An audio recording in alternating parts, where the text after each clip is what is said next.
Sorry, we got cut off there. Now I'm back. We were talking about the different symbols here at the end of the poem. Remember the hopeful tone shift, the visual image of all the snow turning into a slender April rill, and then we have the symbols of birch, houses, church, all white. That's all that's left from the winter that will be white. And so we have nature growing from the runoff, family and community supporting the speaker, and then a connection to God, a spiritual connection that sustains him. So working through the poem all the way from personification, connotations, to imagery, to tone, to the last image of the slender April rill, to the three symbols, allows us to get to that support that message that although nature seems to have its own destructive force within itself, ultimately the speaker concludes that there is hope in spring's return. And even beyond that, I would add that there's hope for life in a strong connection to nature, a strong connection to family, community, and a strong connection to spirituality. Very complex unity, coherence of the formal elements, and I didn't mention Frost's life, and I didn't mention my personal connection to this poem. The most important thing in determining meaning for formalists are the formal elements within the text themselves.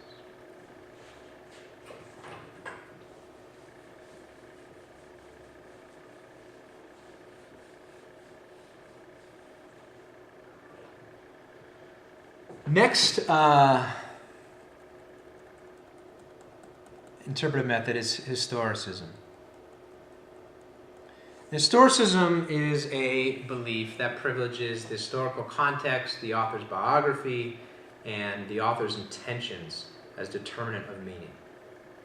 Alexander Pope wrote this: "In every work, regard the writer's end or his purpose. None can compass more than they intend." It's very simple. If you want to know what Frost's poem means, go look at what Robert Frost said about that poem. It's very factual. If he didn't say anything about it, he said things about poetry that'll be helpful, his own other poems that'll be helpful. And study his biography, because there's been events in his life that are very helpful in seeing how they manifest themselves in texts. And if you don't have much out of his life and he hasn't said much about this poem in particular, you can look at the historical context in which he was writing, because that will tell you how Frost was neither a romantic nor a complete high modernist. He was somewhere in between, and that will give you something to go on. History, author, biography, intentions. So search for meaning is a search for author's original intentions. And this is a key assumption. Text is the product of the author, and the author is the product of the age. Okay? You'll find courses in Romanticism. You'll find courses on Milton, just Milton. And the assumption here is that if you really want to know what these texts mean, you got to study the life. Assumption in those courses, you need to study the life, and you need to study the historical context of Romanticism. Okay? Historicists must turn to biographical facts. When biographical facts are scarce, then study the political, intellectual, and social milieu of a similarly situated person living at the same time. Okay? As I mentioned. We need to know what it was like to write poetry at the turn of the century for Robert Frost, for at least the first 30 years of the 20th century. So, again, they focus on the text as a manifestation of an individual mind. We need to know how that individual mind was formed. Biography, historical context, literary historical context. And let's skip down a little bit to some of the causal assumptions. Here are the facts. Remember, the quest here is for objectivity. So historicists believe that you can know social political events of the past, and that these social political events influence authors. Their beliefs are then shaped and knowable by these events, biographical events as well, and that they manifest in texts. Okay? You've heard the old phrase, write about what you know, and that's what authors do most of the time. So a text is successful. What's a good poem? When it successfully achieved what the author intended to achieve. And then finally, I think it's important to know that we should put ourselves in the mindset of the original readers, what's called original understanding in the law. 1791, when the Bill of Rights were ratified, what was the original understanding of free speech? What was the original understanding of unreasonable search and seizure? What was the original understanding of capital punishment? Here, what was the original understanding of Frost? What were the readers in 1914 of Birch's? What were their set of expectations? How were they shaped by the historical context in which they were reading? So we got to know as much as we possibly can about the history, the time in which they're writing, the life, and the intentions. Okay.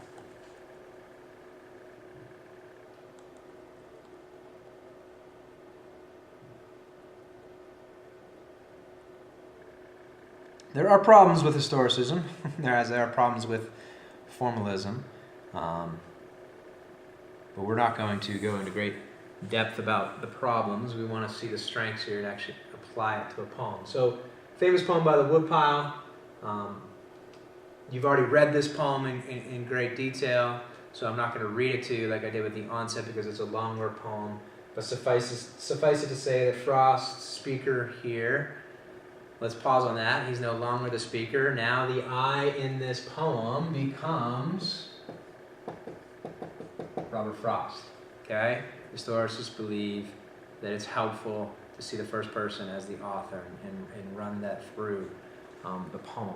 Okay? So here we have Robert Frost out in a frozen swamp, walking through a nameless woods, looking for something, searching for some sort of meaning, something to get away from his concerns, something to clarify something in his life.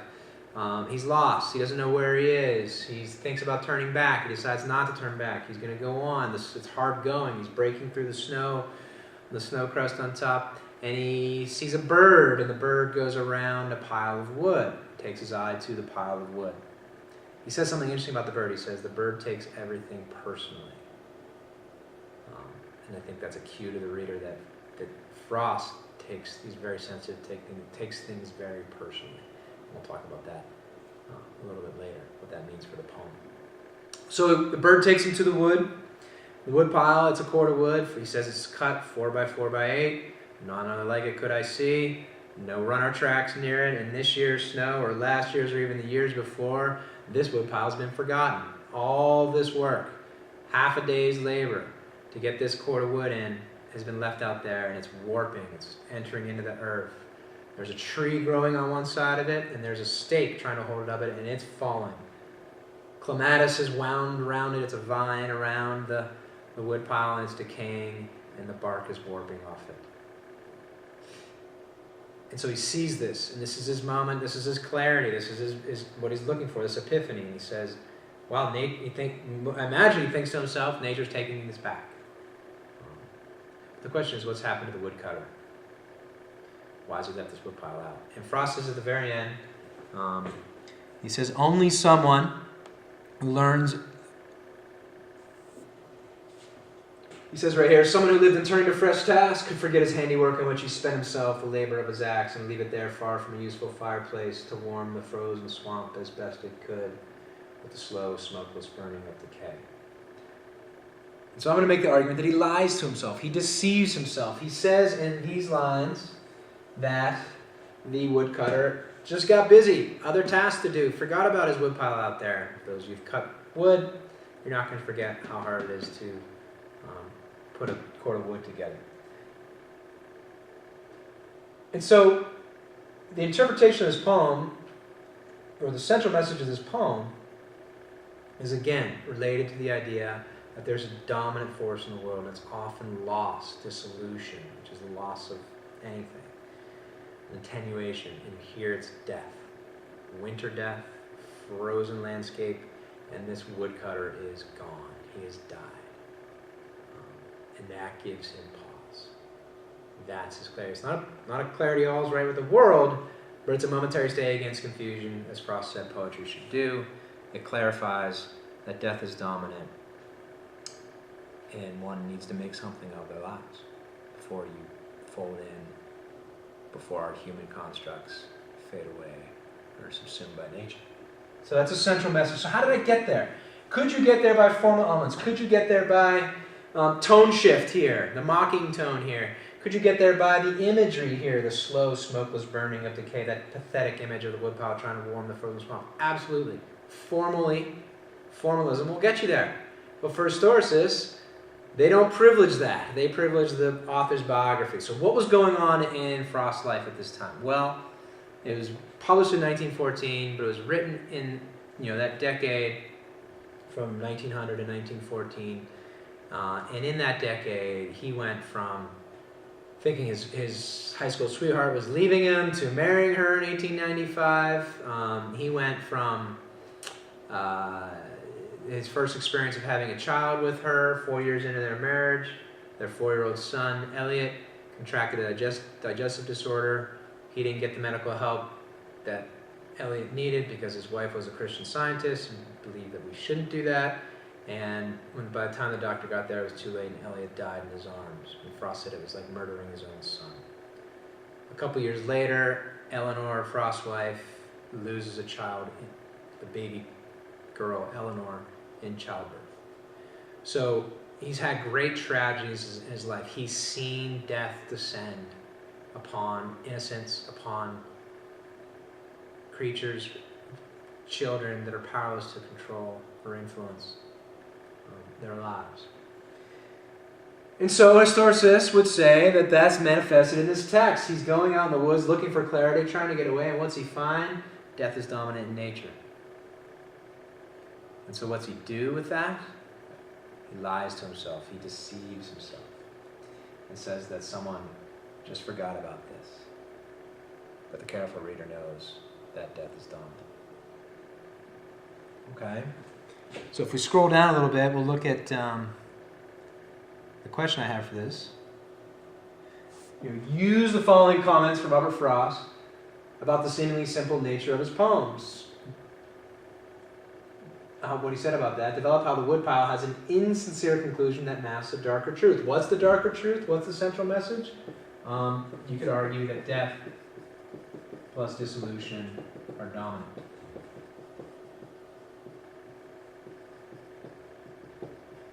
Just so you don't walk away in complete despair, I think a corollary to that would be, so make something of your life. Provide something, live a life of consequence so that you don't descend and dissolve and not have any contribution. Father died when he was 11, as we mentioned. Almost lost his wife. Lost 2 children by 1914, and these manifest in the text. Okay, so that's biography. That's how the biographical events influence meaning. And then we'll just very quickly go to a couple things that Frost said about poetry. So these are the intentions that I think are helpful. He said, I'm not undesigning. Don't make the mistake that Ezra Pound makes of assuming that my simplicity is that of an untutored child. Don't think that at the end of the woodpile, I'm actually believing that this woodcutter just got busy.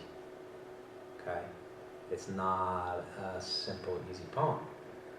And then he said, I think even more importantly, that poetry is one permissible way of saying one thing while meaning another. And so he lies in that poem. He deceives himself on purpose in that poem about the woodcutter, so that he's not overwhelmed by despair. The last one I think is really helpful is that he had this whole theory on sentence sounds. Sentence sound is sort of how your voice carries the line.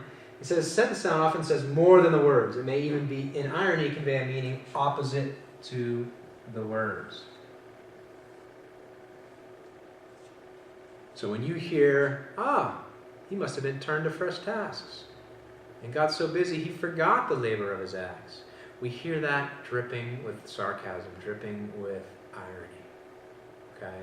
He doesn't believe that that's true. And the sentence sound allows you to get there. Okay? Nothing ever so sincere unless it's out of sheer mischief, and a little queer won't prove a bore to hear. He's always playing with sound. Don't think that everything I say in my poems is true. Be careful with how you carry your voice across the line. It can often be mocking. So we didn't get into the story. The only element we didn't get into is the historical context. So first thing we did was the biographical events manifest in text. We talked about the loss of his children and his conclusion about death. We talked about his intentions on poetry. How poetry can say one thing and mean another. And one thing we didn't do is the historical context. How does this poem fit into the Romanticism, that Frost was caught between Romanticism and modernism. And I don't need to go into that detail right now. Suffice it to say that this is a very romantic sounding poem, dramatic monologue, speaker out in nature, looking for clarity, looking for epiphany, hopefully finding God pouring forth through nature. That would be the romantic part. The modern part, he doesn't find God. He doesn't find spirit pouring forth through the natural world. He finds this decaying woodpile, that loss and death are dominant in the natural world. It's a very modern take. You blend those two together. You take the formal elements of personification, imagery, tone shifts, connotations, and you blend it with the biographical events, the poet's intentions, and the historical context, and you have textualism. You have an objective interpretation of a text based on